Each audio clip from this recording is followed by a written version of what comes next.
What happened to him? Ma'am, I believe he made too many donations.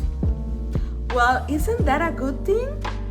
No, ma'am, not these type of donations.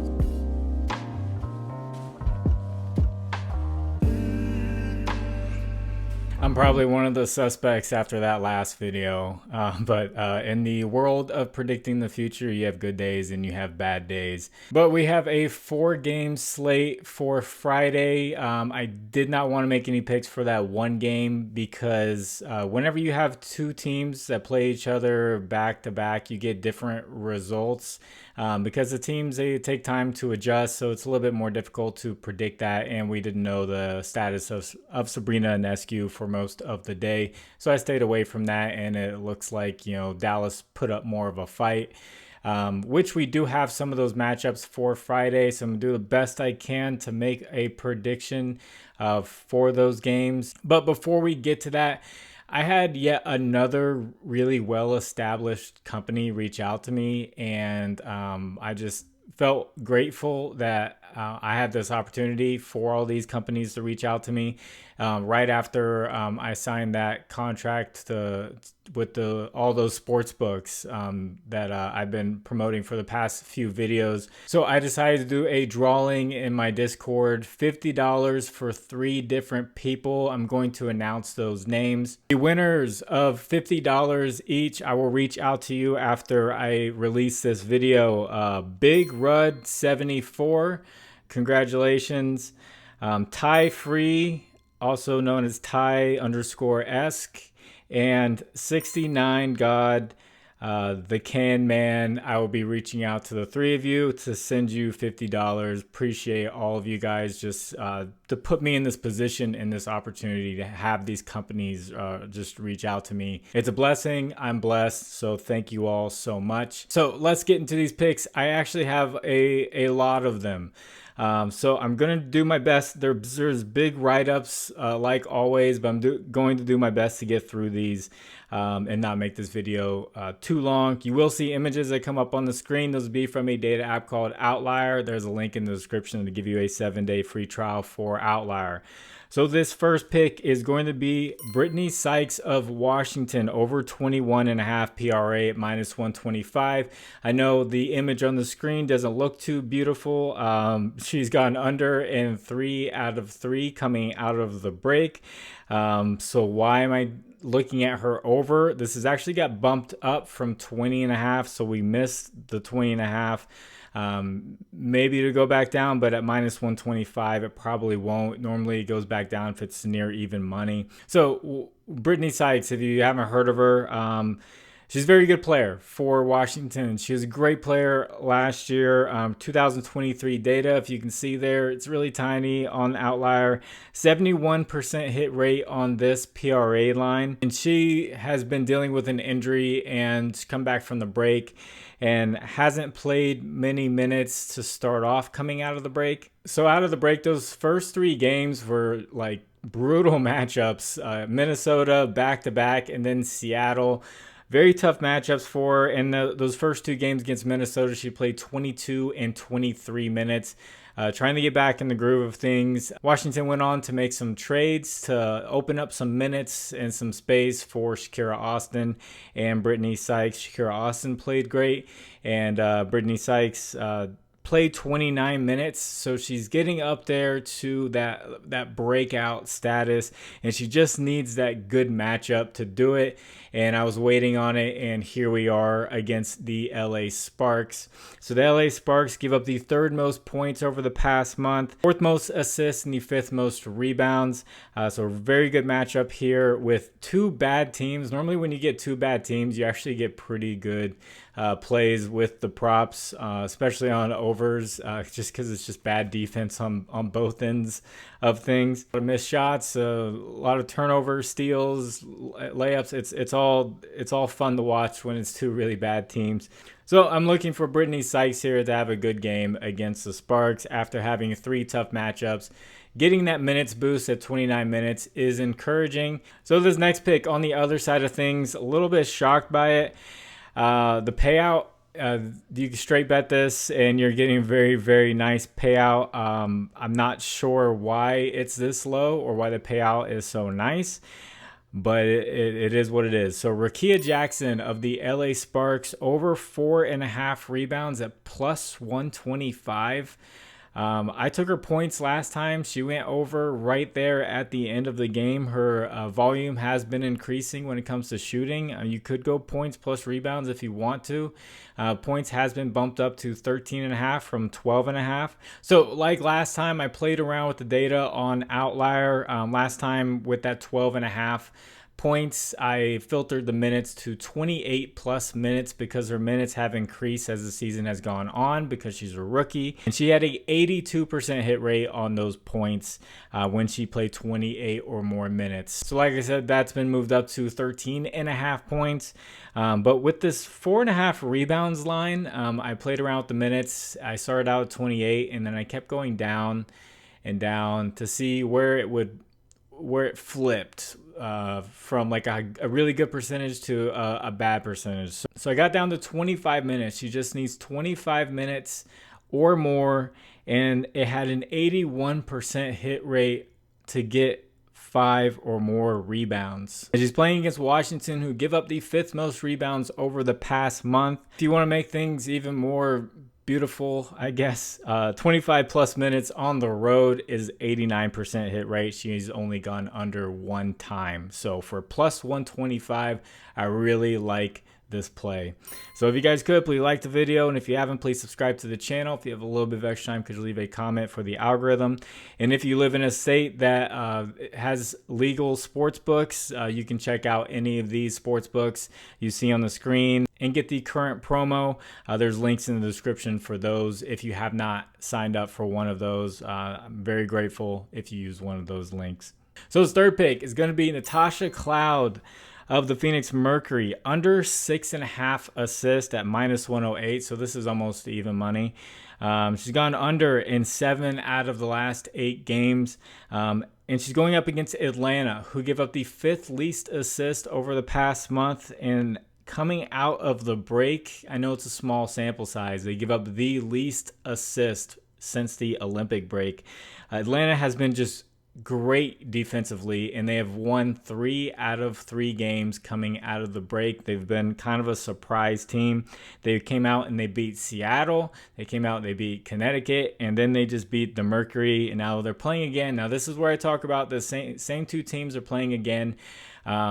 So adjustments can be made. So it's a little bit difficult to predict there, but she just had 2 assists against them. So if they can make an adjustment to where she gets 7 plus assists, then good on them. But Cloud has gone under in both games versus Atlanta this season. And on the road this year, she's gone under in 60% of games. And if you're just curious, with Britney Griner on the road, she has gone under in 67% of games. So Britney Griner being there hasn't helped get her over this assist line. And if you go into last season, she has not gone over this line in Atlanta in 3 games in Atlanta, dating back to last year. So that's Natasha Cloud of the Phoenix Mercury, under 6.5 assists, a minus 108. So with great defense comes great rebounding. Tina Charles of Atlanta, over 8.5 rebounds at minus 135. In her past 2 games, she has 15 rebounds and 17 rebounds. I don't know about you, but I think rebounding is kind of like a rhythm thing. Once you get into it, you find your spots, and you can just track down, where those misses are going to be. And she's in that rebounding rhythm right now with 15 and 17 in the past 2 games. And a lot of that has to do with the defense that they have stepped up. Phoenix is giving up the 3rd most rebounds over the past month, and they're giving up the most rebounds since the break. So filtering outlier to home games, she's gone over in 57% of games this year. And then if you look at just the last 5 home games, she's gone over in 4 out of 5 of them with an average of 13 rebounds. So really like Tina Charles here to get rebounds. But I do have another player from that game. I got this play after I had everything, and I went back and I was like, you know what, let's check this one out. Again, he got bumped up, so it turned me off a little bit. This was at 14.5, but the play is going to be Alicia Gray of the Atlanta Dream over 15.5 points at -115. She's gone over in 2 out of 3 games since the break. She's gone over twice against Phoenix this season, 22 points and 21 points. Phoenix is giving up the 5th most points over the past month, and Gray just scored 21 on them a couple of days ago. So she's playing without guards Cheyenne Parker-Tyus and Aerial Powers, who played 20 minutes and 18 minutes.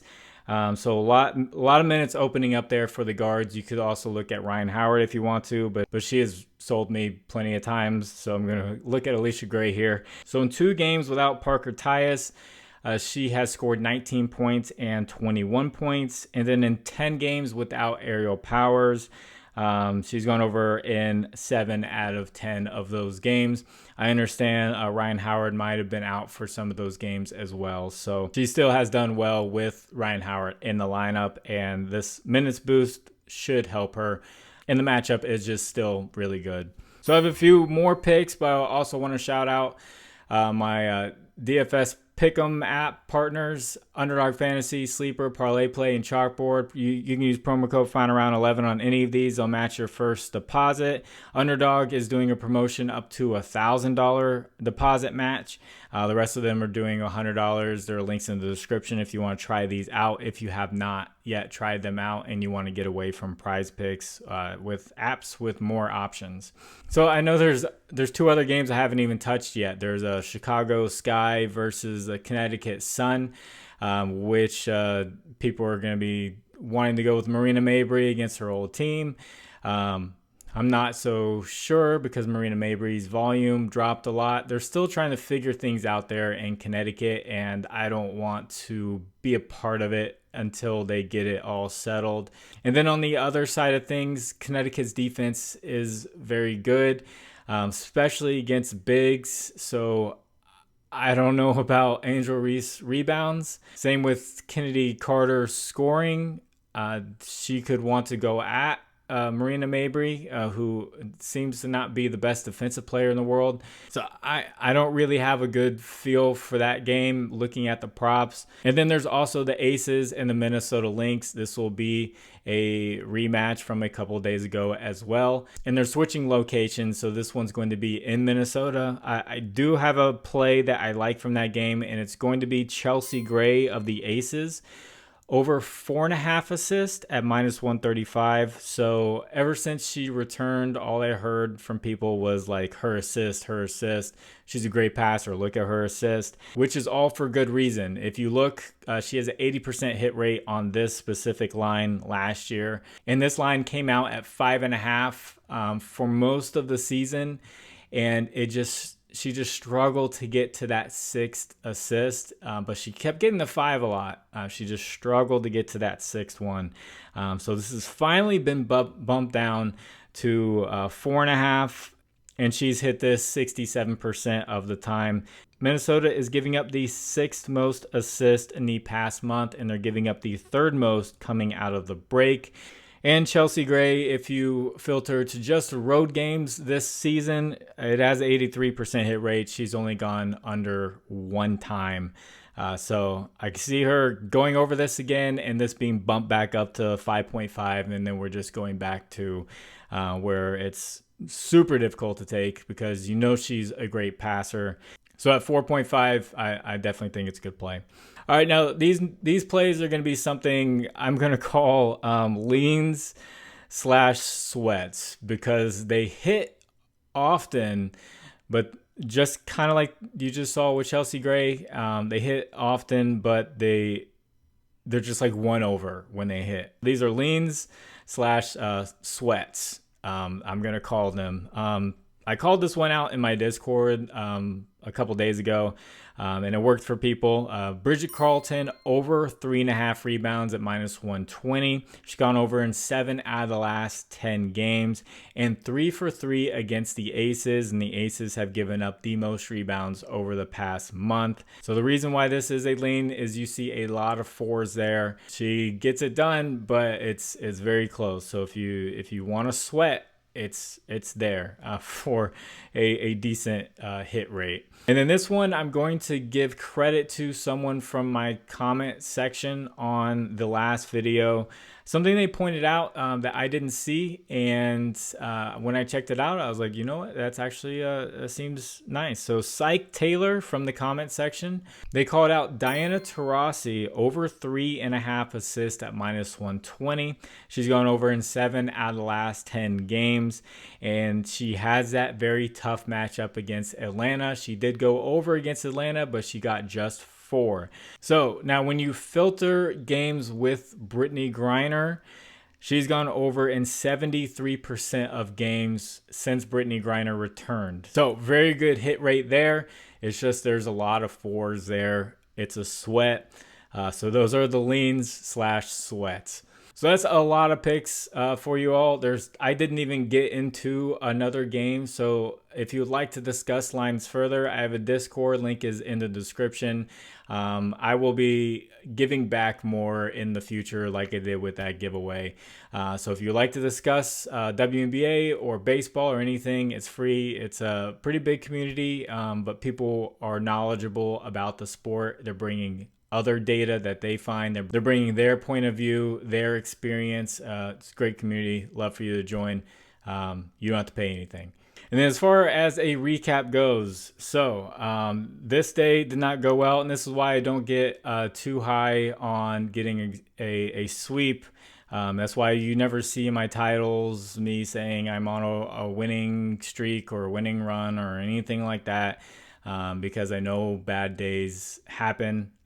So I have plenty of friends who do all that, and I know it gets more clicks and everything, but even if I'm 100-0, I'm not going to put it in the title. Elena Smith over 5.5 rebounds. She got 3 fouls in the first quarter and did not play much. She ended with 4 rebounds. That was tough to watch. I actually went to bed after that 3rd foul. The Minnesota Lynx coach is the Olympic coach, and she left her in there after that 2nd foul and had her guarding Asia Wilson, and she picked up the 3rd foul. It was just stupid. And then Jordan Canada over 6.5 assists. She finished with 6. This is the first time I have ever had a play hook because she had the 7th assist. It was to Alicia Gray for a 3. They counted it, but then they went back and they looked, and it was a shot clock violation. So the assist was taken off. So this play missed by a split second. So that happened first. And then when Elena Smith got 3 fouls in the first quarter, I went to bed. I didn't even watch to see if Asia Wilson went over her points, which was the next play. And it looks like she scored 2 points in the second quarter. She scored 7, 2, and then she scored 6 points in the rest of the second half. And it looks like Kelsey Plum and Jackie Young took most of the shots, and they didn't feed their MVP.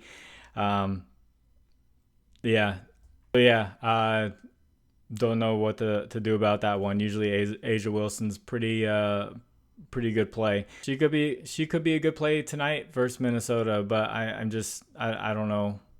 After seeing that, apparently she just wasn't getting the ball much. I wasn't watching at that point. I was knocked out asleep because of Elena Smith.